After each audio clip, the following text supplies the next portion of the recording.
think we're all on here. I was going to ask one, and perhaps John, your team has been here a very, very long time. I was going to ask you, in terms of what you find with the local supplier base of all the organizations that you need in Vancouver, what comments would you make about the quality of suppliers and business partners that you have? Certainly the Canadian-based suppliers that we work with, some of them are based in Vancouver, many based in Toronto as well, but we really, we do business with the North American cruise industry first, and many of them are based in Los Angeles and Miami, and they come to see us, we go to see them. I can say that one of the interesting things about being based here in Vancouver, and it's somewhat related, but being part of a global organization like Expedia, there's a lot of opportunity to work with other groups. And sometimes it can be hard to break through to a certain group in Expedia to get their attention. We're small in the grand scheme of things compared to all the big, larger sections of Expedia. But one piece of advice I was given, and it works, is if you're looking to break through, invite folks to a meeting in Vancouver, and they all want to come up and have a look. And on that note, we're getting applicants for intercompany transfers from around the world. The minute the office opened, we had folks applying for jobs from Paris and Australia and all over the world. I think it does have a certain magnetism, as probably is evident on the stage here. I was going to ask a different question, and Tosh, I'll ask you.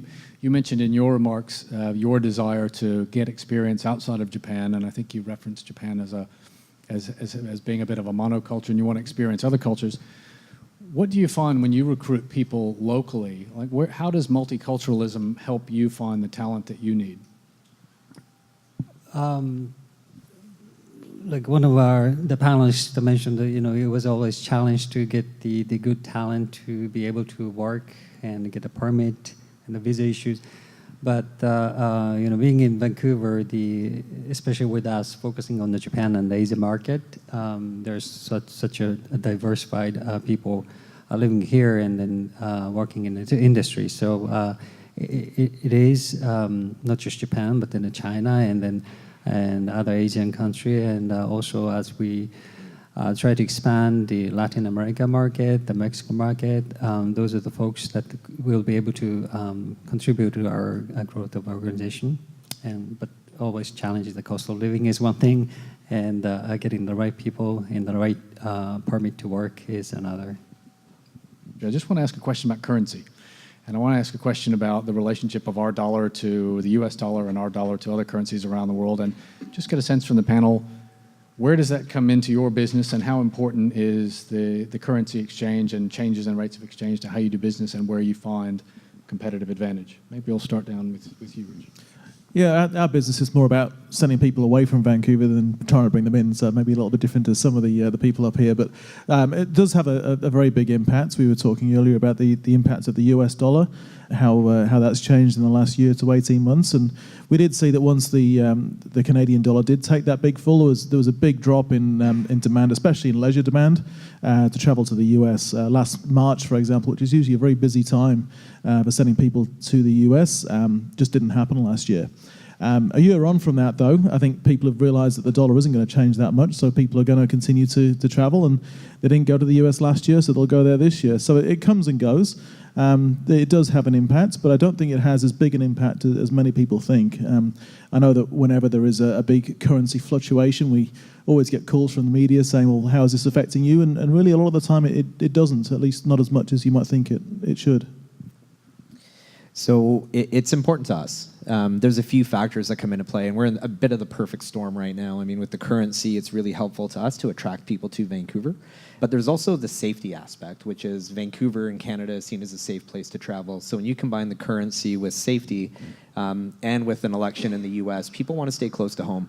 So they find coming to Vancouver to travel to be a safe, and with the dollar, it's a 30% off sale for them. So it's really helpful.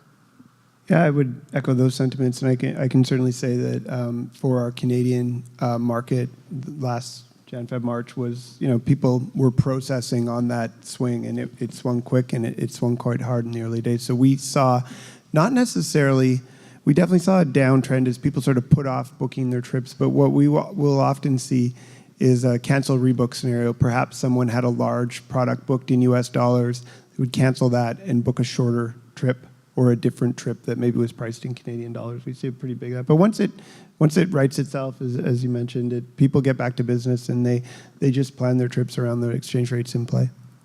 I think the currency matters as much as it used to, because I think the traveling population from any of the countries are pretty much wealthy to be able to travel.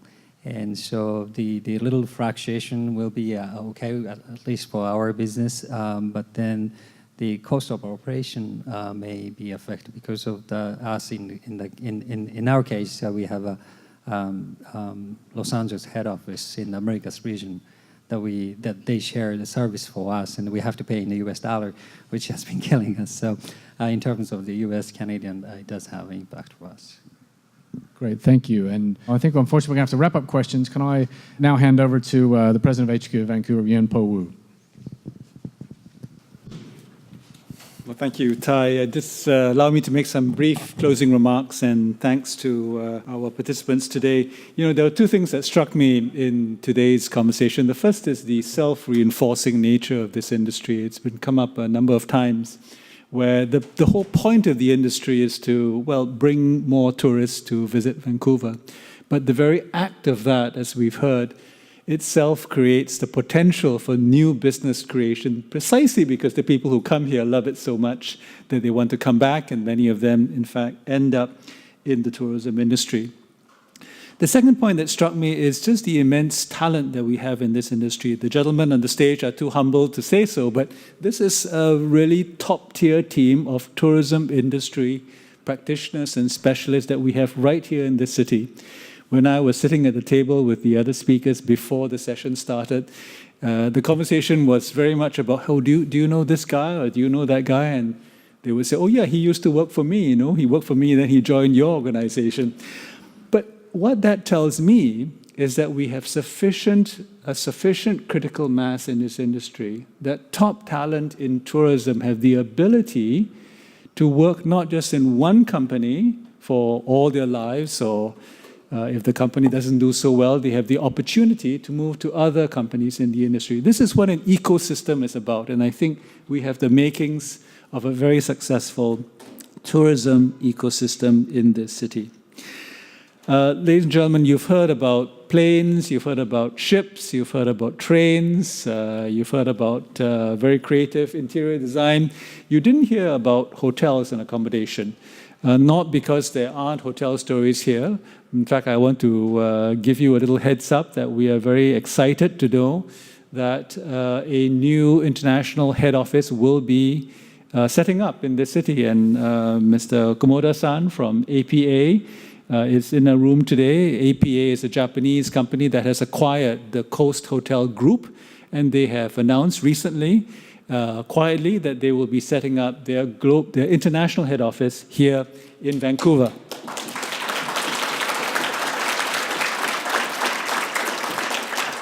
I know APA has plans for a public announcement in a few weeks' time, so we'll hear more for them. It leaves me now then to just give a vote of thanks, first of all, to all of you who've come out. This is our 6th or 7th head office conversation. Thank you for your loyal patronage and attention. But above all, I want to thank our speakers and moderators, to Marsha, to Tai, Tosh, Richard, John, and Adam. Ladies and gentlemen, if you would please join me in a warm round of applause.